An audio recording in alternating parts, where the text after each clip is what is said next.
Welcome to another Sisters Accounts Best Practice video. Today we're going to take a look at important reports for office managers.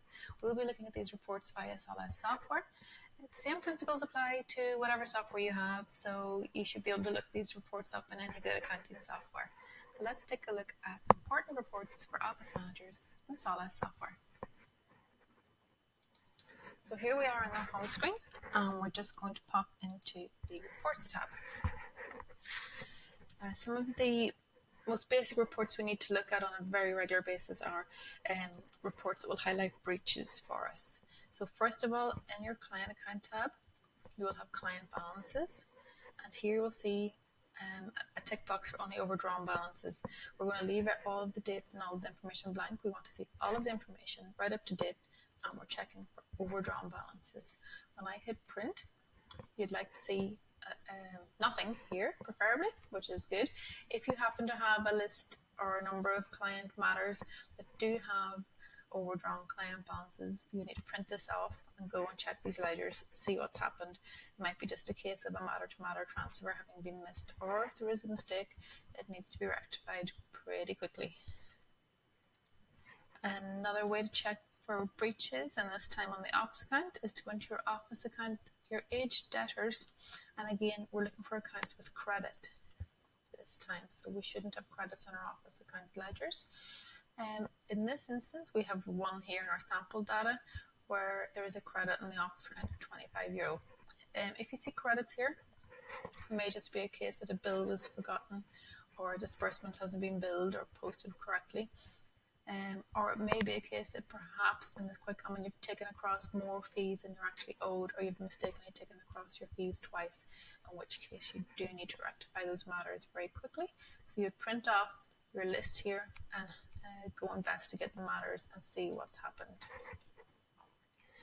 Another thing to look at to keep yourself right by your regulations is to check and make sure you don't have very long outstanding client or office checks. So if we go into our client account and click on the Reconcile tab, let's say we're currently in February 2021. Let's say we wanted to see if there was checks that were maybe still outstanding since last August. We would put in 31/08/2020, and we'll see if there's any checks. And look, there's two checks here that are dated actually 2019. So we would go back and see, why aren't these checks cashed? Have they been maybe forgotten sitting on a file? Do we need to cancel them and reissue checks?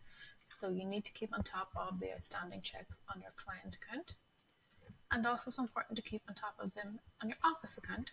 And you can find that same report here, bank and cash entries, reconcile, and again you can print to whatever date suits, looking at an older date just to see if anything's still outstanding from back then. And yep, there's a few checks here that need to be looked at.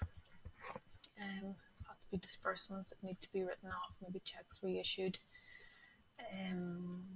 or possibly a double posting. Maybe it's an expense and someone posted the check twice in error, but you need to go back and have your bookkeeper check why these checks are still outstanding, why they haven't been cashed. Another important thing to look at, and which is something that the auditors from the Law Society are paying very close attention to at the minute, dormant balances. So we can find a report on dormant balances in our client account tab. If we pop over here to dormant balances section, we can put in a date. We would ideally look at maybe balances that haven't moved for the last 6 months. So if I put in a date here of the end of September 2020 and hit print, this will give me a list of matters and their balances where that balance hasn't changed since the date that I have entered in the previous screen. So it's possible with estate files or maybe injury claim files that yes, the balances might not move for a long time, and you can say that that's okay, we can explain why this balance hasn't moved, but there may be instances where you find that you've forgotten to take fees across on a file, and fees shouldn't be sitting on your files for more than 3 months. So you need to get that sorted. You might notice that, oh, this €250 should have been sent to land registry